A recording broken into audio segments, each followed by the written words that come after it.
Olha, 10%, às vezes até alguns trabalhos mostram 15% da população mundial tem alguma queixa de tontura. Está entre a terceira e quarta causa de presença na sala de emergência de hospital. Então, se você separar dessas modalidades, quer dizer, desde esse paciente na emergência, passando pela parte hospitalar, ambulatorial, clínica e etc., você tem ainda uma parcela muito pequena desse acesso. E quando tem, é tardia. Ou seja, o que sabemos hoje é que quanto mais precoce esse paciente é submetido ao tratamento, seja através de manobras específicas ou do exercício terapêutico, da cinesioterapia, o resultado vai ser melhor. Tem uma janela de tempo aí ideal para atuar e que, no fundo, tudo é neurosensorial, tudo vai ser baseado em capacidade plástica do cérebro de ajudar o labirinto e vice-versa. Então, tudo tem técnica, como você falou, tudo tem uma lógica e, nesse sentido, a prática de todos os colegas, quer dizer, nós somos clínicos gerais de uma certa forma na nossa formação básica.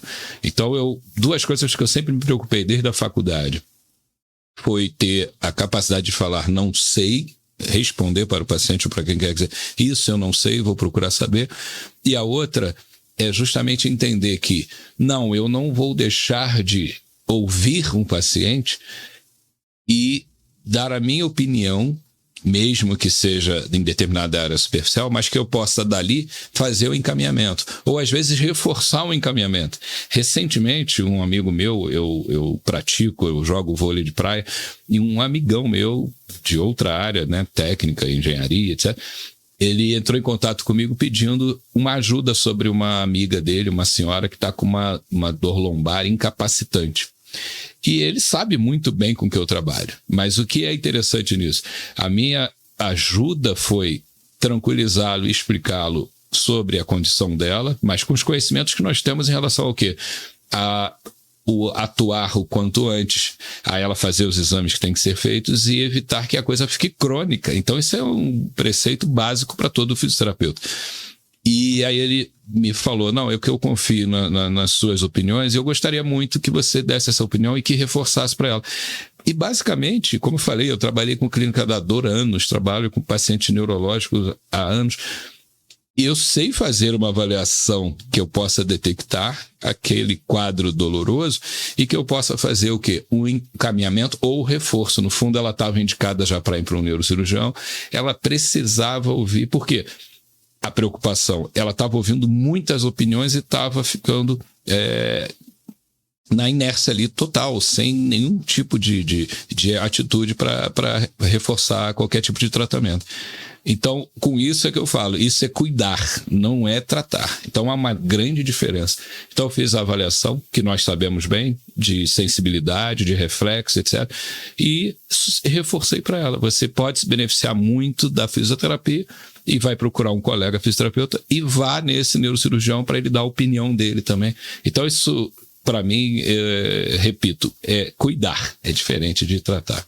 Porque a gente acaba sendo um profissional de referência e quando você dá a sua opinião, ela acaba sendo mais forte. Ainda mais sendo indicado para um amigo e fala, eu confio nele e ele sabe o que está falando. Então, quando você reforça, realmente, você tem que procurar um especialista lá em coluna, um fisioterapeuta que trabalha com isso e um neurocirurgião para acompanhar a evolução, até saber se vai ter intervenção cirúrgica ou não, mas você é uma pessoa de confiança. E aí, por você ser de confiança e ser referência, as pessoas te escutam mais. Exato. E acaba conduzindo o tratamento melhor. Exato. Né? Eu fiquei feliz porque ela saiu satisfeita e eu entendi que ela vai ter um bom prognóstico ali, vamos aguardar, mas é fundamental isso, é você ter essa credibilidade, que eu sempre falo, credibilidade de parentes e amigos. E para mim a mais alta credibilidade é quando teu colega te encaminha um paciente. Se você atinge esse patamar, isso para mim é algo assim equivalente a um prêmio, assim, não, o meu colega me reconhece, ou eu reconheço o meu colega. Isso é bastante profundo, com certeza. E depois, e como ficou essa parte que nós passamos aí por essa pandemia do Covid, né? E apareceram mais pacientes, mais queixas, as queixas mudaram, porque na clínica eu recebo muito que eu sinto tonteira, sinto fraqueza, levanto, meu coração fica acelerado, faço qualquer coisa. Você tem escutado histórias diferentes do que você escutava antes? Aumentou a procura? Eu gosto de lembrar, né, a nossa área de trabalho, né, a fisioterapia, tem como a mola principal é o movimento humano, né? E a pandemia, que eu gosto de registrar que ela não trouxe nada de bom, embora a gente tenha ter se recriado em muitas coisas, mas uma pandemia é uma coisa muito séria. Então não trouxe nada de bom, não. Aquilo ali foi uma época das trevas. Mas, na realidade, o que eu percebi pelo imobilismo, pelo isolamento social, a repercussão biopsicossocial desses pacientes da área que eu atuo, foi muito impactante. Muito impactante. Eles foram afastados, né, de suas atividades e, com isso, alguns exacerbaram os sintomas. Aquele quadro que eu falei que é TPPP, né, a tontura postural perceptual persistente, com o medo de queda que esse paciente tem, isso piorou muito, até porque essa condição ela é associada à disfunção psiquiátrica também, ou seja, transtorno de ansiedade, transtorno de depressão estão associadas a essa condição. Então essa TPPP, que é muito comum, ela teve um aumento grande nesses pacientes. Para se ter uma ideia, eu ontem atendi uma paciente que ela foi com o marido, com máscara ainda facial, 2 máscaras para cada um, e eles se mantêm em isolamento. Acredite, eles estão saindo agora do isolamento da pandemia. E ela, que já tinha um perfil, foi encaminhada por um clínico geral, amigo, ela que já tinha um perfil bastante... uma mulher ativa, foi funcionária de grandes instituições no exterior, etc.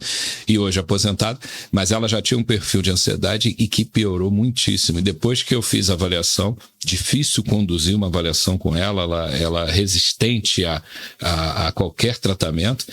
E ao conversar depois com o clínico, ele falou, não, eu estou com a mesma dificuldade, eu te encaminhei para ouvir tua opinião sobre o caso, da queixa de tontura dela, e os exames técnicos ali, os exames à beira do leito, de cabeceira, normais. Ela não tem alteração no labirinto, não tem alteração cardiovascular que foi feita avaliação por colegas, ela não tem doença que ela imagina que tem.